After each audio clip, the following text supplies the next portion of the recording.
ইরানের ১০ দফা শর্ত বিশ্বযুদ্ধ ঠেকাতে কি চাইছে তেহরান? ১. অনাক্রমণ চুক্তি। ইরান চায় ডোনাল্ড ট্রাম্প নেতৃত্বাধীন যুক্তরাষ্ট্র আনুষ্ঠানিকভাবে প্রতিশ্রুতি দিক তারা আর ইরানের উপর হামলা করবে না। এই শর্তটি মূলত নিরাপত্তা নিশ্চয়তা। ইরান আর কোনো সামরিক হুমকি নিতে চায় না। ২. হরমুজ প্রণালীর নিয়ন্ত্রণ। স্ট্রেট অফ হরমুজের ওপর ইরানের নিয়ন্ত্রণ বজায় রাখতে হবে, কারণ এটি বিশ্ব তেলের অন্যতম গুরুত্বপূর্ণ পথ। এই প্রণালী নিয়ন্ত্রণ মানেই বিশ্ব অর্থনীতির ওপর প্রভাব। ৩.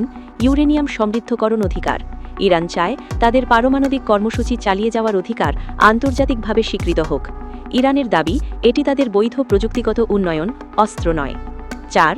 সরাসরি নিষেধাজ্ঞা প্রত্যাহার। যুক্তরাষ্ট্রের সব অর্থনৈতিক নিষেধাজ্ঞা তুলে নিতে হবে।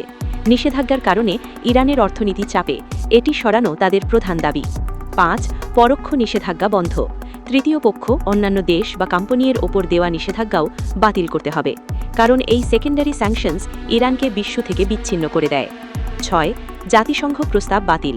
ইউনাইটেড নেশনস সিকিউরিটি কাউন্সিলের সব নিষেধাজ্ঞা বাতিল করতে হবে।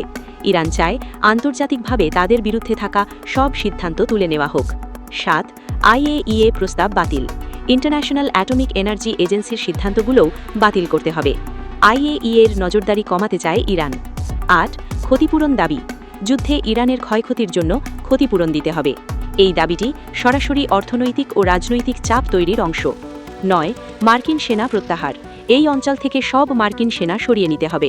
ইরান মনে করে মার্কিন উপস্থিতি অস্থিরতার মূল কারণ। ১০. সব ফ্রন্টে যুদ্ধ বন্ধ।